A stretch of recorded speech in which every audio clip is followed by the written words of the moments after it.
Shanta Biotech ఎండి గారు చేసినటువంటి సంచలనాత్మకమైనటువంటి statement మన దేశంలో వైద్య వ్యవస్థలో ఉన్నటువంటి లోటుపాట్లు అందామా, లేకపోతే జరిగేటువంటి దుర్మార్గాలు అందామా, అంటే కులాల వారీగా మతాల వారీగా జరిగేటువంటి వ్యవహారాలు భారతదేశంలో అంటే ప్రపంచంలో మనం వ్యాక్సిన్స్ అన్నీ కూడా ఇతర దేశాల్లో తయారు చేసిన తర్వాత ఒక 30 ఏళ్లకో 40 ఏళ్లకో మనం వాడాం. మన దేశానికి ఉన్నటువంటి దరిద్రం అది. ఇలాంటి సందర్భంలో ప్రపంచంలో హెపటైటిస్ బికి తొలిసారిగా వ్యాక్సిన్ కనుక్కున్నది శాంతా బయోటెక్. తొలిసారిగా కనుక్కున్నటువంటిది. మొట్టమొదటిసారి వ్యాక్సిన్స్ కనుక్కునే దేశాల సరసన చేర్చింది ఆ రోజున భారత్ని ఆయనే, శాంతా బయోటెక్ ఎండి వరప్రసాద్ రెడ్డి గారు.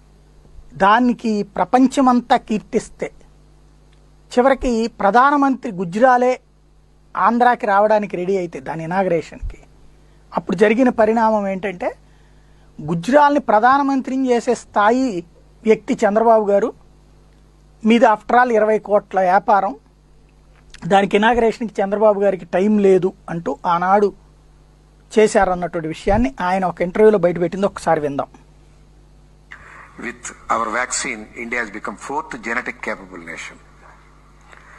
So Parliament, they discussed, I.K. Gujral was the Prime Minister. He wanted to come and launch the product, first genetic product in the country, first vaccine ever developed with local technology, no foreign technology, Swadeshi. Doctor, it is just coinciding with 50 years of independence. 1997 we launched, 1947 our independence, 50 years. So in Parliament they published a book on this, evolution of recombinant technology in India through Shanta Biotech. And he wanted to come personally. He called me. His office called and I went and met him. Ready, I am coming August 15th. We fly the flag on Red Fort. On 18th, you keep the Muhurtam. I will come to Hyderabad. Talk to your CM, Naidu. He doesn't give me appointment. After several attempts, I know him personally through one of my cousins who was a minister in his cabinet, Somireddy Chandramohan Reddy. He took me to assembly in the 0 hour. He made me to meet him. He doesn't talk to me eye to eye. He is looking at S.V. Prasad was his secretary then. What is the project cost? Project size? Not even cost. I said 20 crores. We have no time. Sir, Prime Minister agreed to come and inaugurate this. As a protocol, you should be there. Without CM, how Prime Minister can come to? So what, Prime Minister? We are making Prime Ministers. Came out. I informed PM office, not in so many words. Sir, he has no time on that day. I know he will not come, he said. I will send my Renu. Renuka Chaudhary was the health minister. She came and he launched the product.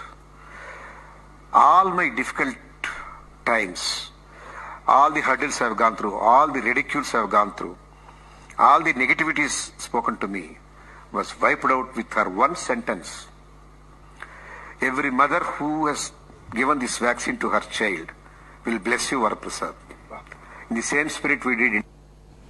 ఇది అంటే మన దేశంలో ఉన్న దరిద్రం, రాజకీయ దరిద్రం ఏ స్థాయిలో ఉందనడానికి సజీవమైనటువంటి సాక్ష్యం. ఒక తెలుగువాడు ఒక అద్భుతాన్ని కనిపెడతాయి. ఇప్పుడు భారత్ బయోటెక్ వాళ్ళు చంద్రబాబు గారి వల్ల మేము జనం వాలీలో పెట్టుకున్నామని చెప్పట్లేదు. వాళ్ళ ద్వారా వాళ్ళు వ్యాక్సిన్ తయారు చేసుకుంటున్నారు, అమ్ముకుంటున్నారు. ఇక్కడ ఈయన వరప్రసాద్ రెడ్డిగా అది అయినా తెలుగువాడు మనవడు మనమే చేశామని చెప్తున్నాం. అదే సందర్భంలో సుందర్ పిచాయ్ మనవడు, లేకపోతే వాళ్ళు మనోళ్ళు వీళ్ళు మనోళ్ళు అని చెప్పుకుంటాం. మన వాళ్ళు తయారు చేస్తే ప్రపంచంలోనే 4వ స్థానం, అంటే 50 ఏళ్ల తర్వాత తొలి వ్యాక్సిన్ మనం కనిపెడితే మన దగ్గర ఏ స్థాయిలో ఉన్నాం అనేటువంటిది ఒక ఎత్తు. రెండో పాయింట్, ఆయన మీద మొన్న మధ్యనే ఒక ఆరోపణ ఏంటంటే వ్యాక్సిన్ ఆయన తీసుకోనన్నారు. ఆయన చెప్పుకొచ్చింది ఏంటంటే వ్యాక్సినేషన్కి సంబంధించినటువంటి అంశంలో శాంతా బయోటెక్ వాళ్ళు చేయలేదు. మామూలుగా మిగతా వాళ్ళందరూ కనిపెట్టారు, ఈసారి ఎందుకు కనిపెట్టలేదు అంటే ఇప్పుడు ఆయన చేతిలో లేదు. మెయిన్ ఇది వచ్చేటప్పటికి విదేశాలతో టైఅప్ అయిపోయి ఉండటం వల్ల ఆయనది మైనర్ పార్ట్నర్. వీళ్ళు వచ్చేటప్పటికి వాళ్ళకున్న పాలసీ ఏంటంటే వ్యాక్సినేషన్ అనేటువంటిది 2-3 ఏళ్ళు అయినా సరే పక్కాగా ఉండాలి. వ్యాక్సిన్ అంటే ఇక మళ్ళీ దాని మీద కంప్లైంట్ రాకూడదు అన్న కోణంలో మేము పరిశోధనలు చేస్తున్నామని వీళ్ళ సంస్థ తేల్చి చెప్పింది. ఇక్కడ మిగతాది మిగతా ఉన్న వ్యాక్సిన్స్లో ఏది తీసుకున్నాం అంటే స్వదేశీ వ్యాక్సిన్ తీసుకుంటానన్నారు ఆయన. అయితే ఆయన వ్యాక్సినే తీసుకోనన్నారు, ఏది మన వ్యాక్సిన్ మంది వచ్చేదాకా తీసుకోనన్నారు అన్న పాయింట్ కాస్త ఆయన వ్యాక్సినే తీసుకోనన్నారు అన్న పాయింట్ దాకా వచ్చింది. అంటే మన దేశంలో పారిశ్రామికవేత్తలు ఎందుకు రారు అంటే ఇదే రాజకీయం ఇక్కడ ఒకటి. రెండవది మనం ఉన్నప్పుడు బాగుపడాలా, మనం కాకపోతే నాశనం చేయాలి. మనకి నచ్చిన వాళ్ళని ఎంకరేజ్ చేయాలి, మనకు నచ్చని వాళ్ళని నాశనం చేయాలి. మన హయాంలో పెట్టిన పరిశ్రమల్ని అవతలోళ్ళు తీసేస్తారు, అవతలోళ్ళు పెట్టినప్పుడు మనం తీసేస్తాం.